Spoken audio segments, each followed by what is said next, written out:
Méditation du 14 novembre. Les magistrats dans la peur. Les lecteurs rapportèrent ces paroles aux prêteurs qui furent dans la crainte en apprenant qu'ils étaient romains. Acte 16, verset 38. Paul a entrepris son deuxième voyage missionnaire avec Silas et Timothée dans la ville de Philippe.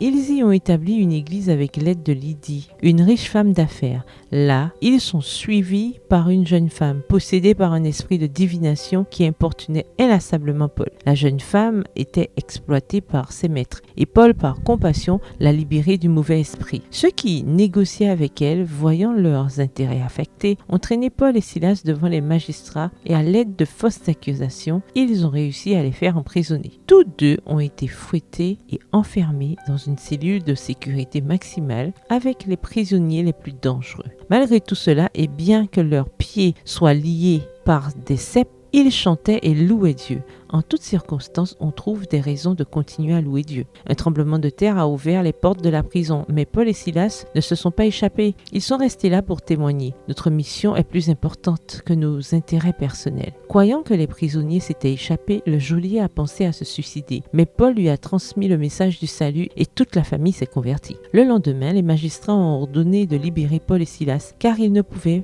prouver aucune infraction. Paul a alors révélé sa citoyenneté romaine et a protesté contre la violation de ses droits. Un citoyen romain ne pouvait être fouetté sans audience et encore moins en public. Il a demandé que les magistrats viennent personnellement, s'excusent et les escortent hors de la ville. Être chrétien ne signifie pas ignorer ses droits ou ne pas se défendre en temps utile. Les magistrats étaient remplis de peur. Ils avaient violé les droits d'un citoyen romain et cette faute ne resterait pas impunie. Si Paul et Silas portaient des accusations devant le gouverneur romain, les magistrats allaient se retrouver en très mauvaise posture. Ils les ont donc humblement suppliés de ne pas les accuser. Ils avaient de bonnes raisons de craindre, car le châtiment injuste d'un citoyen romain aurait pu leur faire perdre leurs fonctions, les rétrograder et les disqualifier pour des postes à responsabilité. Cela explique pourquoi ils ont été si prompts à trouver une solution discrète à cette difficulté. Pour expliquer leur action illégale, feindre